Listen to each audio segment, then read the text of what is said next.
It all started back in January 2025, when the Lakers, fresh off trading Anthony Davis, were on the hunt for a new starting center.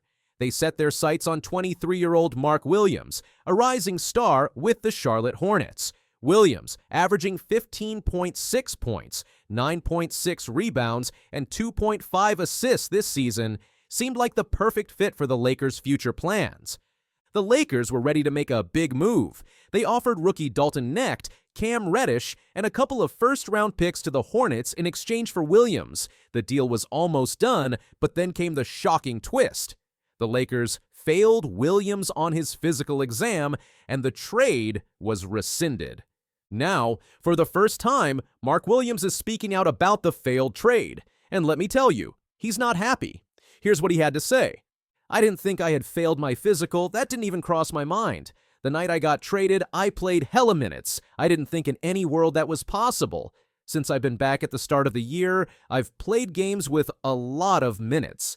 I feel like every injury I've had has been well documented, and I've recovered and been 100% since. So I don't know what went into that decision. I think that's up to them." Strong words from Williams, who clearly believes he's in top shape. But the Lakers saw something in that physical exam that made them pull the plug. And here's the kicker. It wasn't even related to his back issues, which have been a concern in the past. So what exactly did the Lakers find? Well, that's still a mystery. The Hornets and Williams' agent, Jeff Schwartz, aren't buying it either. Schwartz released a statement saying, "The overwhelming sentiment after conferring with multiple nationally recognized doctors is that the Los Angeles Lakers should not have failed Mark Williams on his physical." Ouch! That's a direct shot at the Lakers medical team. But let's break this down. Why would the Hornets and Williams' agent be so upset? Well, for the Hornets, losing out on Knecht and those draft picks is a big blow. And for Williams' agent, having a trade rescinded over medical concerns could hurt Williams' future contract negotiations. Not to mention, staying in Charlotte instead of moving to the bright lights of Los Angeles isn't exactly ideal for his marketability. Fast forward to Wednesday night, when the Lakers faced the Hornets for the first time since the failed trade. Williams was back on the court, and he didn't hold back. The Hornets stunned the Lakers, and Williams made sure to remind everyone why he was such a hot commodity in the first place. Williams put on a show proving he's still a force to be reckoned with, and you better believe he's got a chip on his shoulder after what went down with the Lakers. Now, there were rumors that the Hornets might try to protest the Lakers' decision and force the trade through, but NBA Commissioner Adam Silver shut that down, saying it never happened. So the trade is officially dead, and Williams remains a Hornet. So what exactly happened during that physical exam? Let's take a closer look at the NBA's medical process to understand how this all went down. When a trade is agreed upon, both teams exchange medical records of the players involved. The Lakers would have received detailed reports on Williams' injury history, including his back issues and other concerns. Based on those reports, the Lakers' medical staff initially seemed comfortable moving forward. But then came the in-person exam, where things took a turn. During the in-person exam, the Lakers' medical team ran a series of tests, focusing on areas of previous injuries or general concern. And here's where things get interesting. While the Hornets' medical staff may have seen Williams as low risk, the Lakers team clearly saw something that raised red flags. It's worth noting that medical opinions can vary. What one doctor sees as minor, another might see as a major risk. And that's exactly what happened here. The Lakers, who were counting on Williams to be their starting center for years to come, decided the risk was too high. It's a tough call, but one they felt they had to make. With the trade dead, the Lakers quickly moved on, signing veteran center Alex Len to shore up their front court. But the question remains, did they make the right call? Only time will tell. As for Mark Williams, he's made it clear he's ready to prove the Lakers wrong. He's got the talent, the drive, and now a whole lot of motivation. This isn't the end of his story. It's just the beginning of a new chapter. One thing's for sure, this trade saga has added some serious drama to the NBA season, and we can't wait to see how it all plays out. The Mark Williams trade saga has undoubtedly been one of the most intriguing and controversial storylines of the NBA season. What began as a potential blockbuster deal between the Los Angeles Lakers and the Charlotte Hornets quickly turned into a dramatic tale of medical disagreements, bruised egos, and unanswered questions. For Williams, the failed trade wasn't just a professional setback, it was a personal challenge. His public comments reveal a player who feels misunderstood, undervalued, and, most importantly, motivated to prove his worth. The Lakers' decision to rescind the trade based on their medical evaluation has left fans and analysts alike speculating about what truly went wrong. Was it a legitimate concern or a misstep in judgment? Only time will reveal the full story. For the Lakers, the fallout from this trade has been significant. After trading Anthony Davis, the team was in desperate need of a young, dynamic center to anchor their future. Williams seemed like the perfect fit, but the failed physical exam forced them to pivot quickly, signing veteran Alex Len instead. While Len brings experience, he doesn't offer the same long-term potential as Williams. The Lakers' decision to walk away from the trade could haunt them if Williams continues to excel and solidify himself as one of the league's premier big men. On the other hand, if Williams' health becomes a recurring issue, the Lakers may end up looking like geniuses for avoiding the risk. Either way, this saga has added another layer of complexity to an already turbulent season for the storied franchise.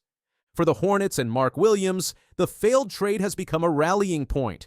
Williams' performance against the Lakers in their first matchup since the deal fell through was a statement game, showcasing his resilience and determination. He's not just playing for the Hornets anymore, he's playing to prove the Lakers wrong, to silence the doubters, and to show the league that he's a force to be reckoned with. The Hornets, meanwhile, have retained a key piece of their young core and avoided losing valuable assets like Dalton Knecht and future draft picks. While the trade could have accelerated their rebuild, keeping Williams might end up being the better move in the long run.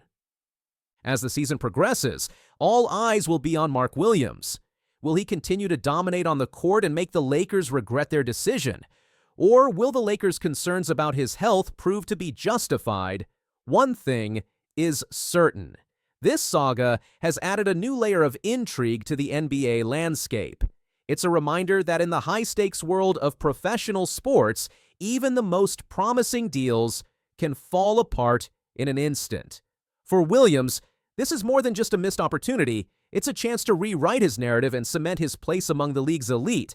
And for the Lakers, it's a gamble that could either pay off or backfire spectacularly. Whatever happens, this story is far from over, and the basketball world will be watching closely. Miraculous career of Kevin Durant, LeBron James, all-time. On February 12, 2025, Kevin Durant achieved a milestone. The Phoenix Suns forward became the 8th player in NBA history to score 30,000 career points, solidifying his status as one of the greatest scorers the game has ever witnessed. Durant reached this prestigious mark during a game between the Phoenix Suns and the Memphis Grizzlies. With 1 minute and 11 seconds remaining in the third quarter, Durant stepped to the free throw line. As the ball swished through the net, he etched his name alongside basketball legends in the 30,000-point club.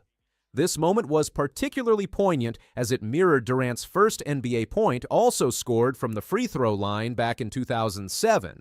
The game itself, while historic, ended in a 119-112 loss for the Suns. Durant finished with 34 points on 12 of 18 shooting, showcasing the efficiency that has been a hallmark of his career. His performance included 3 three-pointers, 2 mid-range field goals, 4 buckets in the paint, 3 in the restricted area, and 7 free throws, demonstrating his versatility as a scorer. Durant's reaction to this achievement was characteristically humble. Durant said this after the loss, "A true honor to be in the same category as those players who helped shape the game and push the game forward. That's always been my goal, to get the most out of myself every day and the most out of my career." True honor to be in the same category as those players who helped shape the game and push the game forward. And that's always been my goal, is to get the most out of myself every day and the most out of my career. Durant now stands among an elite group of NBA scorers. The club includes LeBron James with 41,623 points, Kareem Abdul-Jabbar with 38,387 points, Karl Malone with 36,928 points, Kobe Bryant with 33,643 points, Michael Jordan with 32,292 points, Dirk Nowitzki with 31,560 points, Wilt Chamberlain with 31,419 points, Kevin Durant with 30,008 points. It's worth noting that Julius Erving also surpassed the 30,000-point mark when combining his NBA and ABA totals, reaching 30,026 points. Durant's path to 30,000 points began on October 31, 2007, when he made his NBA debut with the Seattle Supersonics.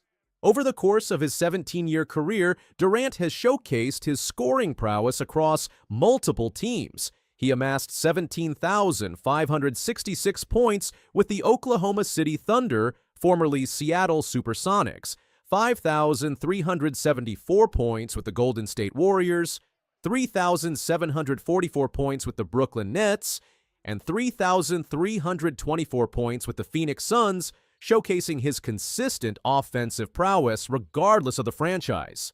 Throughout his career, Durant has accumulated numerous accolades, including 4-time NBA scoring champion, 15-time All-Star, 2-time NBA champion, 2-time NBA Finals MVP, 1-time regular season MVP, 11-time All-NBA team selection.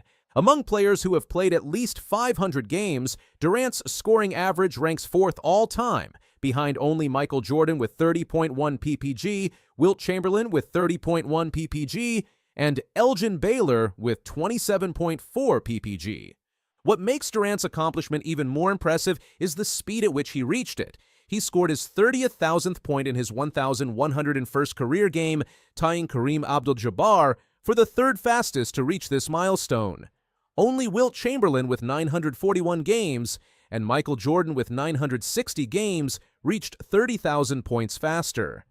At 6 feet 11 inches with a 7'5" wingspan, Durant possesses a rare combination of size and skill that makes him a nightmare for defenders. His ability to score from all areas of the court sets him apart from many other great scorers in NBA history.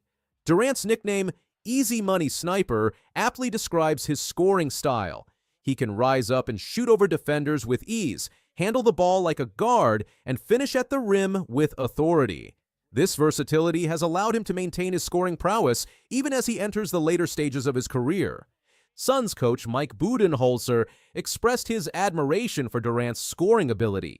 He said, "He's probably one of the most incredible shot makers I've ever been around, and I've gone against him a lot of nights too.